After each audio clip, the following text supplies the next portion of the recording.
Hello hello and welcome everyone, welcome to the channel. भाई क्या हाल है आप लोगों के? मौज मस्ती चल रही है कि नहीं? आज हम देखो मौज मस्ती के साथ करने वाले हैं एनसीईआरटी सॉल्यूशन चैप्टर नंबर 5 के, जिसका नाम है पंचायती राज। बड़ा इजी, बड़ा अच्छा और बड़ा इंपॉर्टेंट चैप्टर था। ऑलरेडी मैंने एक्सप्लेन कर दिया, तो नहीं देखी तो जाके देख सकते हो वीडियो, बट देख लिया तो शाबाश, वेरी गुड, वेलकम। और चलो क्वेश्चन आंसर शुरू करते हैं।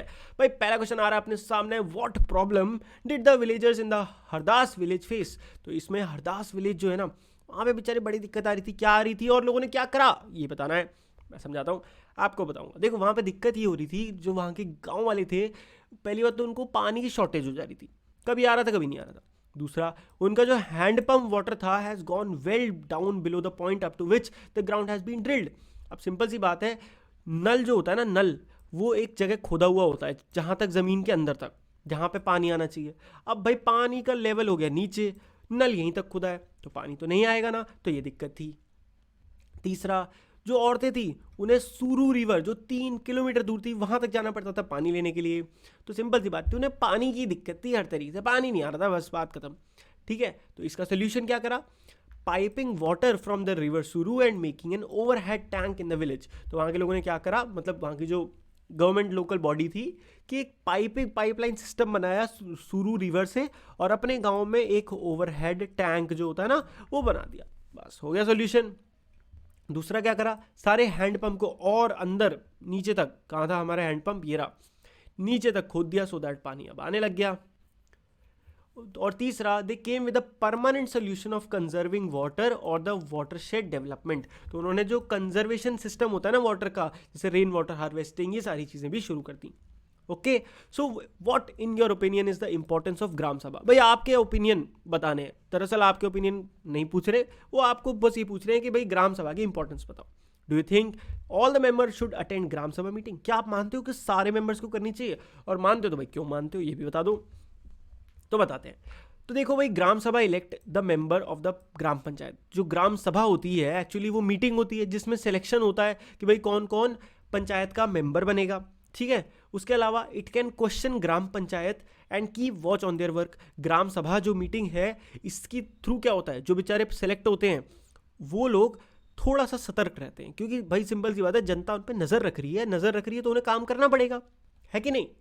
तीसरा, local problem of the villagers can be discussed in the meeting. इसी मीटिंग में जो भी दिक्कतें लोग फेस कर रहे हैं वो सामने से बोल सकते हैं। कोई बहुत झाड़ सिस्टम नहीं है कि नहीं पहले पिटीशन दो, कोर्ट में जाओ, ये नहीं। सामने से पंच को बोलो, पंच साहब काम करवा देंगे। चौथा, they can recommend a solution to the problem. अब कोई ऐसी दिक्कत आ रही है जिसमें सारे पंच भी फंसे बैठे हैं, तो एक पब्लिक डिस्कशन के थ्रू एक सॉल्यूशन तक पहुंचा जा सकता है। भाई कोई और दिमाग लगा के किसी ने सॉल्यूशन बता दिया, है ना। अगला, तो अब इसकी इंपॉर्टेंस, यस भाई हम मानते हैं कि सारे ही मेंबर्स को अटेंड करनी चाहिए ग्राम सभा मीटिंग। क्यों?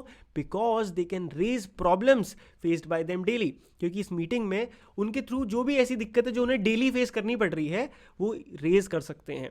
उसके अलावा वो एडवाइस भी दे सकते हैं, किसी चीज़ के बारे में अवेयर भी कर सकते हैं जो भी काम हो रहा है ग्राम पंचायत में। तीसरा, मतलब it is the forum where they can discuss the welfare programme of the village. और ये एक ऐसी प्लेटफॉर्म, एक ऐसी जगह है जहां पे वो अपने गांव के आगे बढ़ने के लिए बात कर सकते हैं। क्वेश्चन नंबर 3 है, what is the link between a gram sabha और ग्राम पंचायत? इनके बीच में लिंक क्या है? तो लिंक बिटवीन अ ग्राम सभा एंड अ ग्राम पंचायत क्या है? ग्राम सभा जो है वो इलेक्ट करती है मेंबर ऑफ ग्राम पंचायत। तो मतलब ये जो मीटिंग है इसमें सब लोग आते हैं और फिर इलेक्शन होता है और उसमें सेलेक्ट किए जाते हैं मेंबर। जो पंच और सरपंच होते हैं, and the gram panchayat is answerable to the member of gram sabha. तो ग्राम सभा मेंबर्स में, ग्राम सभा में जो भी क्वेश्चन पूछे जाएंगे उसको आंसर करने की जिम्मेदारी किसकी है? पंच और सरपंच की। ठीक है, gram sabha keeps an eye on the elected representatives of the gram panchayat. अब ये पॉइंट 3-4 बार आ गया तो अब तुम अच्छे समझ गए होगे। ठीक है, चलो आगे बढ़ते हैं। तो भाई फोर्थ क्वेश्चन फर्जी है, मतलब इंडिविजुअल वाला है, तो वो आएगा नहीं पेपर में, तो उसको छोड़ दो, वो आप अपने अकॉर्डिंग कुछ भी लिख सकते हो। क्वेश्चन नंबर 5 कह रहा है, what is the difference between a gram sabha और ग्राम पंचायत? अब इनमें डिफरेंस क्या है ये भी समझ लो। भाई ग्राम सभा क्या होती है? मेंबर्स ऑफ ग्राम सभा आर नॉट इलेक्टेड। पर वहीं पे ग्राम पंचायत जो होती है उसके जो मेंबर्स होते हैं वो इलेक्ट किए जाते हैं, इलेक्टेड रिप्रेजेंटेटिव्स होते हैं जो कि ग्राम सभा में ही सिलेक्ट होते हैं। अब भाई सारे एडल्ट जो कि 18 साल से ऊपर के हैं, जिनके पास राइट टू वोट है, वो इसका पार्ट होते हैं। बट वहीं पे इसका पार्ट कौन कौन होते हैं? सिर्फ वार्ड मेंबर, यानी कि पंच और सरपंच, ठीक है, बस यही होते हैं, बाकी तो लंबा चौड़ा लिख दिया इन्होंने। The members in the body are permanent, भाई सिंपल सी बात है, जो भी मेंबर है ग्राम सभा के वो तो फिक्स है, उनमें कोई सिलेक्शन तो हुआ नहीं, सब आ सकते हैं। बट वहीं पे ग्राम पंचायत जो है उसमें हर 5 साल में इलेक्शन होता है और कुछ पर्टिकुलर लोग ही उसका हिस्सा बन सकते हैं। They keep an eye on the work of gram panchayat, भाई ये लाइन छठी बार आ गई, अब तो बस करो यार, अब तो तुम समझ ही गए होंगे। They hear from the gram सभा एंड डू द वर्क, भाई ग्राम सभा में जो जो काम इन्हें मिलते हैं, जो जनता बोलती है, वो ये काम करते हैं, ठीक है। Read the following news. Nimon is a village on the Choupla Sirpur road like many other. This village has also been facing a severe water shortage the last few months and villages depend on tanker for all needs. भगवान Mahadev lord of this village was beaten with stick and बेटे, ओ भाई थोड़ा सा छोटा कर दिया है, ओके।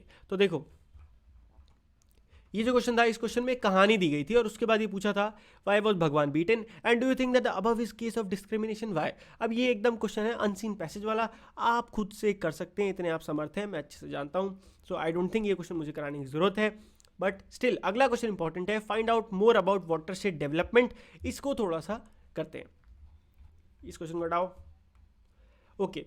तो watershed development is the conservation, recharging and judicious use of the water resources like underground water। तो watershed development क्या होता है, इसमें हम कंजर्वेशन करते हैं, रिचार्जिंग और जुडिशियस यानी कि सोच समझ के यूज करना वाटर रिसोर्सेज का, जैसे कि अंडरग्राउंड वाटर का या रिवर का सोच समझ के यूज करना, और लैंड का जो कि वाटरशेड एरिया में।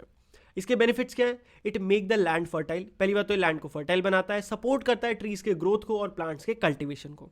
दूसरा, help in the preservation of water and it's resources, और तीसरा, इस सॉइल इरोजन को रोकता है। और विद दिस हमने कर लिया है पूरा का पूरा चैप्टर अपना खत्म, ठीक है जी। अब मुझे कमेंट करके फटाक से बता दो कि आपको मस्त तरीके से समझ में आया कि नहीं आया, ठीक है जी। फटाफट कर दिया है, शाबाश। वीडियो को लाइक कर दो, वीडियो अच्छी लगी हो तो चैनल को सब्सक्राइब नहीं करा तो क्या कर रहे हो, सब्सक्राइब मारो, शाबाश, वेरी गुड, चक दे फटे। मिलते हैं नेक्स्ट वीडियो में, तब तक के लिए goodbye, take care and मौज मस्ती करते रहिए।